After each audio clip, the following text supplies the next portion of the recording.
सफल बने, समर्थ बने, पावन बने जीवन। मीठी मुरली सुन के पाए सुख सघन।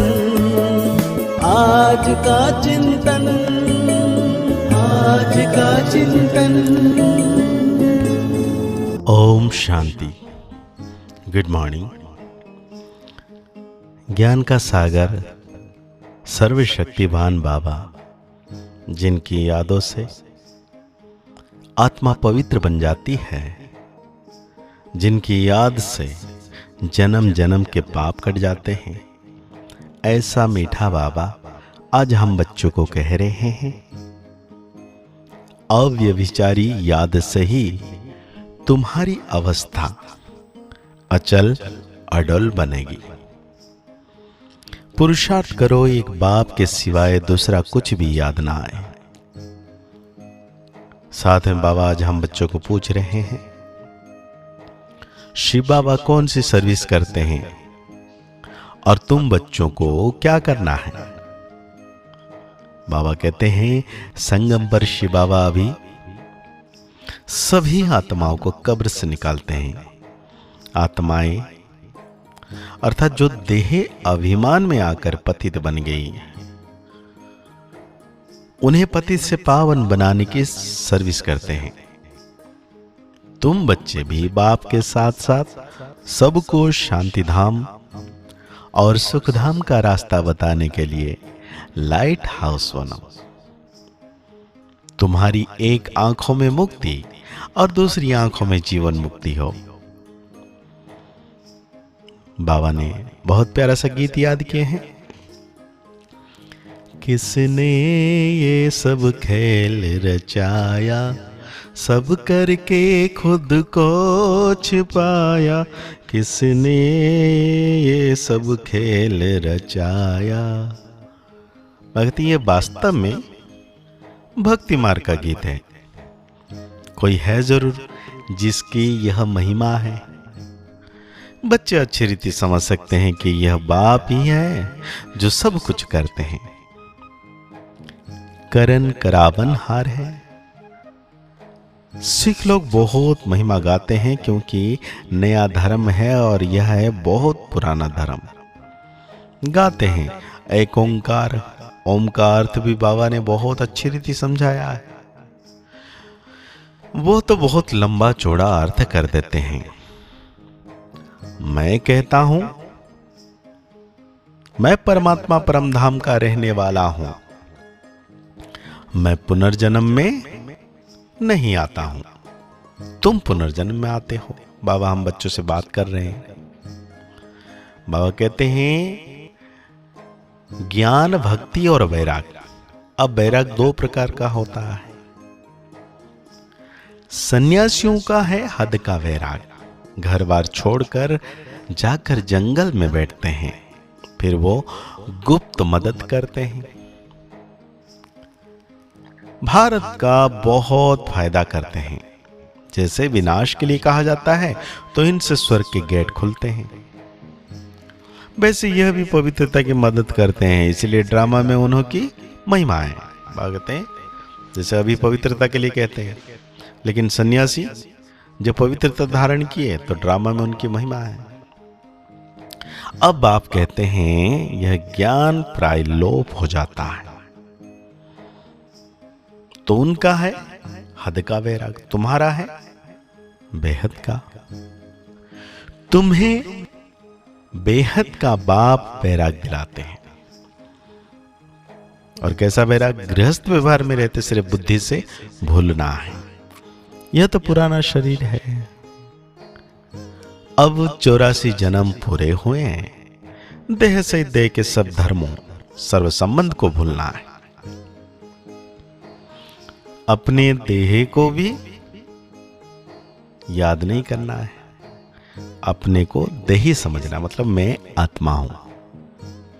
वो तो कह देते हैं आत्मा निर्लप है, कुछ भी खाओ पियो, लेप छेप नहीं लगता। अनेक मत मतांतर है, कैसी रस्म रिवाज है।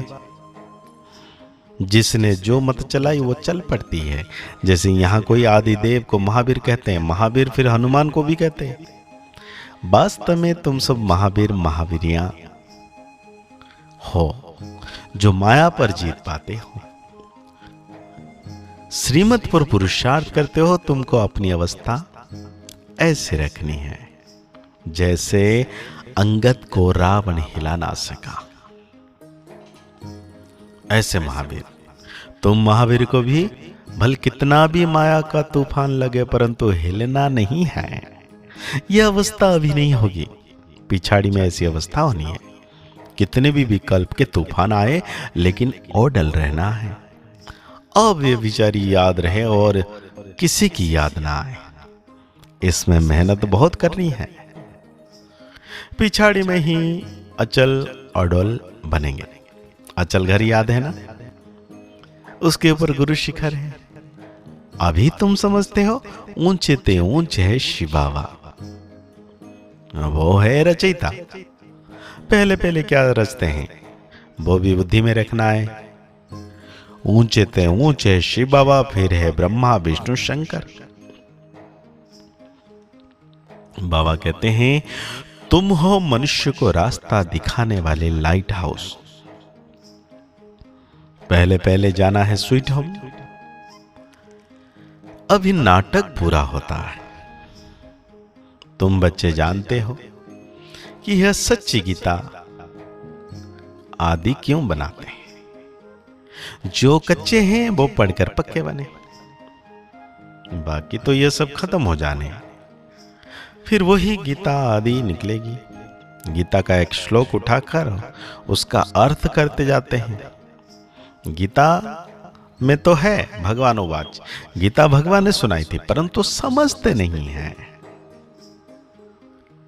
बाप कहते हैं मैं इन शास्त्रों से नहीं मिलता हूं। जब भक्ति पूरी होती है तब मैं आता हूं। ज्ञान है दिन, भक्ति है रात, आधा कल्प है रावण का राज्य। रावण देखने में नहीं आता है, बुद्धि से समझ सकते हैं। क्या रावण है? इनमें काम का भूत, क्रोध का भूत है तो रावण है। यह अशुद्ध अक्षर सत्विक का नहीं है, ना सत्विक में काम आते हैं। यहां तो एक दो को गाली देते रहते हैं। यह सब बातें सत्विक में नहीं होती। अभी तुम समझते हो बाप पतित पावन स्वर्ग का रचयिता है। स्वर्ग रचकर फिर अपने को छिपा लेते हैं। इनको कोई भी जान नहीं सकता। भले शिव का चित्र है परंतु पता कुछ भी नहीं है कि शिव बाबा कब आए और कब स्थापना किया। बाबा कहते हैं अच्छा सबसे भाग्यशाली कौन है? बाबा कहते हैं कि कन्याएं भाग्यशाली हैं। बाबा कहते हैं मैं तो अपना फर्ज पालन करता हूं। तुम पति दुखी हो, पुकारते हो, तो बाप का फर्ज है बच्चों को मुक्ति, जीवन मुक्ति देना। ऐसा मुक्तिदाता और कोई नहीं। बाकी टाइटल वो लोग बहुत रखवाते हैं परंतु है बिल्कुल रंग। मनुष्य की बिल्कुल ही विनाश काले विपरीत बुद्धि है। तो आज दिन भर के जीवन में धारण करने के लिए बातें बाबा कर रहे हैं। बाप से अच्छी रीति पढ़कर औरों को पढ़ाना है। लाइट हाउस बन सबको मुक्ति, जीवन मुक्ति की राह दिखानी है। एक बाप की अव्यभिचारी याद से अपनी अवस्था एक रस अचल अडल बनानी है। महावीर बनना है। तो आज बाबा हम बच्चों को वरदान दे रहे हैं। अलौकिक रीति की लेन देन द्वारा सदा विशेषता संपन्न बनने वाले फ्राक दिल भव, मतलब बड़ा दिल, खुले दिल। जैसे किसी मेले में जाते हैं तो पैसा देते हैं और कोई चीज लेते हैं, लेने से पहले देना होता है। तो इस रूहानी मेले में भी बाप से अथवा एक दो से कुछ ना कुछ लेते हो। अर्थात स्वयं में धारण करते हो। जब कोई गुण अथवा विशिष्टता धारण करेंगे तो साधारणता स्वतः ही खत्म हो जाएगी। गुण को धारण करने से कमजोरी स्वतः समाप्त हो जाएगी। तो यही देना हो जाता है। हर सेकंड ऐसी लेन देन करने में फ्राक दिल बनो तो विशेषताओं से संपन्न बन जाएंगे। तो आज बाबा हम बच्चों को स्लोगन दे रहे हैं, अपनी विशेषताओं का प्रयोग करो तो हर कदम में प्रगति का अनुभव होगा। अपनी विशेषताओं का प्रयोग कर मतलब मीठा बोलना, मीठा चलना, सबके साथ मीठा रहना, दिव्य गुण को धारण करना। तो आज की मुरली के अनुसार हम 100 मान लेंगे, मैं संपन्न संपूर्ण फ्राक दिल आत्मा हूं। मुरली को और गहरी रीति से चिंतन करते